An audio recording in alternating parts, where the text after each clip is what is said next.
Hi friends, this is Akshata here with yet another quick and delicious recipe.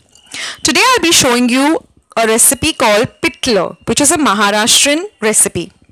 It's very easy, very delicious. You can have it with some steamed rice or some bhakri or some pori or roti. So let's start with our ingredients. First I've taken 1 cup of chickpea flour or besan. Then we require about 10 to 12 kokum, also known as amsol or mangosteen. Then we require a little bit of spices like 1 teaspoon of mustard seeds or mori or rye, 1 teaspoon of haldi or turmeric powder, 1 teaspoon of jeera or cumin powder, and 1 teaspoon of hing or asafotedia. Now I've also ground up some green chillies and some garlic. I've taken 4 of the light green chillies, the light green colored green chillies, and I've taken about 8 to 10 cloves of garlic. The garlic gives a very nice flavor to this pithla. Then we require some water and some salt. Now here I have some oil heating up in my pan. I've taken about 3 tablespoons of oil. So let's start making our pithla. Now our first step is to make a kind of a paste with our gram flour or chickpea flour or besan. So I'm taking 1 cup and I'm going to add some water and mix.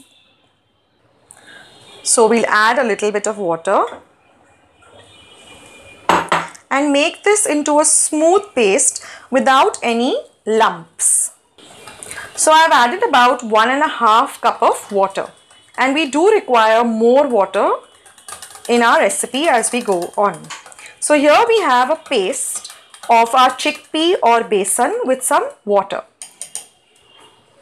Now that our oil is hot, we are going to first put in some mori or rye or mustard seeds. Once these seeds start to splutter, we'll put in 1 teaspoon of jeera or cumin seeds. So now our mustard seeds have started to splutter. So we put in some jeera seeds, 1 teaspoon. This has to be done on slow to medium flame. Then we follow this by 1 teaspoon of hing or asafotedia, 1 teaspoon of haldi or turmeric powder, a little more, 1.5 teaspoon to give the color. We'll give this a mix.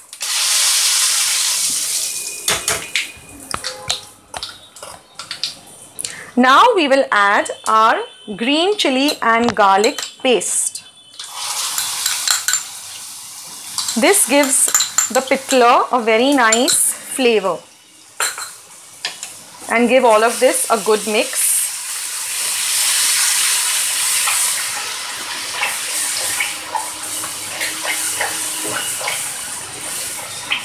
We have to fry this a little, the garlic and the green chilli paste. And now very slowly we will start adding our mixture of chickpea flour and water.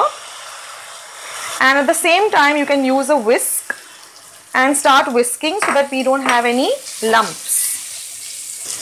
Now as we are whisking, we can also start pouring in our water, a little at a time, so that we get a nice smooth consistency.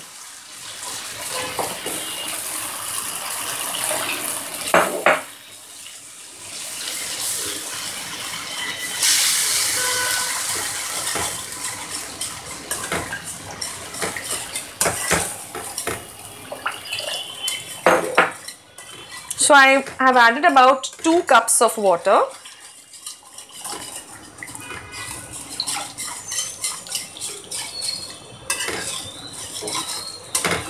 Using a whisk helps it because then you don't get any lumps in this recipe. Now we can stir it a bit.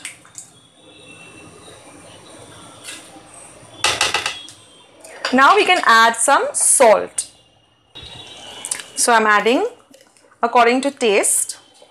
This does require a little more than required salt. So I've used about 1.5 teaspoon. Give it a good mix. A little more water. So in total I've used about 3 cups of water. Now we are going to cover this and let it cook for at least 5 minutes. So let's cook this for at least another 5 minutes. Okay, now it's been about 5 minutes. So after 5 minutes we will check on our Pithla.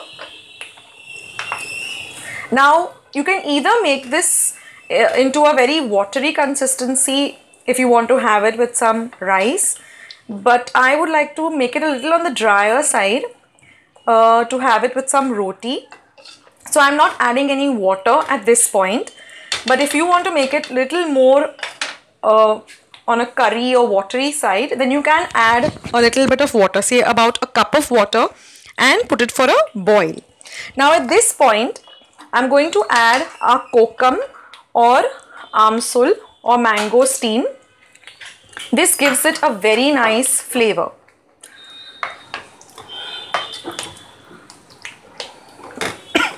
And again we will just leave this to cook for another 5 to 10 minutes, checking in between and stirring.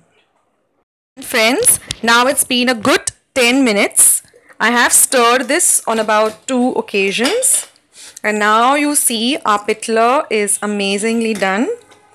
It looks amazing, the aroma is awesome, and now all we're left to do is just garnish it with some chopped up kothambir or coriander, and we are ready to go. Now this can be eaten with some delicious bhakris or some hot steamed rice, or with some steaming hot chapatis or puris. You just have to put some nice cut up kanda at the side and some thetsa, and it's an awesome meal. It's like soul food. So I hope you enjoyed this recipe, and if you did, please leave your comments in the comments box below. Would love to hear your comments and what you have to say about the recipes. And do subscribe to my channel by pressing the red subscribe button you see below this video. And once you have subscribed, please press the bell icon, so every time I post a new video, you'll be the first one to know. This is Akshita saying bye. Take care. God bless.